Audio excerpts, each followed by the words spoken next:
એક વૃંદાવનના એક સંત મહાત્માએ કીધેલું કે ચાર લૂંટારા, ચાર ચોર લૂંટારા, એને નક્કી કર્યું કે આપણે જંગલમાં જઈને આપણે લૂંટ કરવાની. પણ હવે લૂંટવા કેમ? એટલે એને કીધું કે એક કામ કરી, આપણે ચારેય છે ને સાધુના કપડા પહેરી લેવાના. એટલે કોઈકને એમ થાય કે સાધુ છે. અને પછી ચારેય જંગલમાં સાંજ પડે અંધારું થાય એટલે ચારેય આપણે કોઈ માણસ નીકળશે ને લૂંટી લેશું. ચારેયની અલગ અલગ જવાબદારી. તો પેલાને જવાબદારી સોંપી કે અંધારું થાય અને કોઈ માણસ જેવો જંગલમાં આવે એટલે તારે કહેવાનું નારાયણ નારાયણ, એનો મતલબ કે કોઈ આવે છે.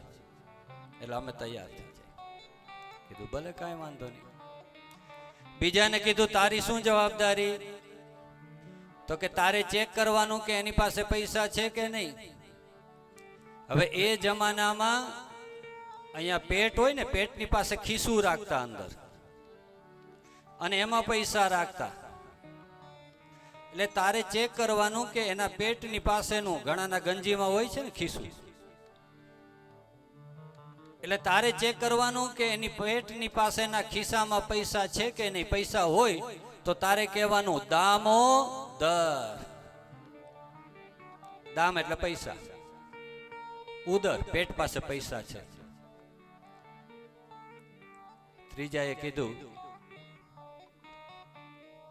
કે ભાઈ તારી ડ્યુટી શું? તો કે તારી ડ્યુટી એ છે કે લાકડી મારવાની અને પછી પૈસા લઈને ભાગવાનું. એટલે તારે કહેવાનું રણ છોડ.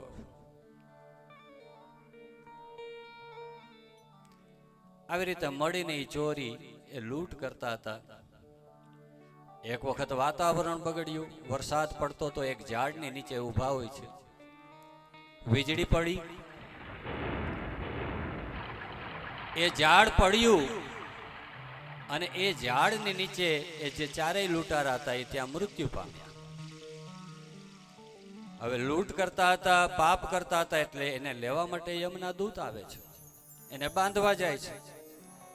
એવામાં ભગવાનના પાર્ષદો આવી ગયા અને કહેવા લાગ્યા કે ભાઈ આને છોડી મૂકો. તો કે આ તો લૂંટારા છે. લૂંટારા નહીં, આ તો ભગવાનના કીર્તનિયા છે.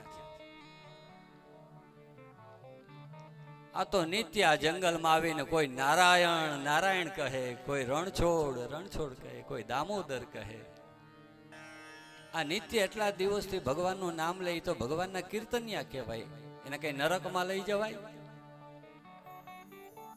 એ તો ભગવાનના ધામમાં આવશે અને ત્યાં નિત્ય કીર્તન કરશે.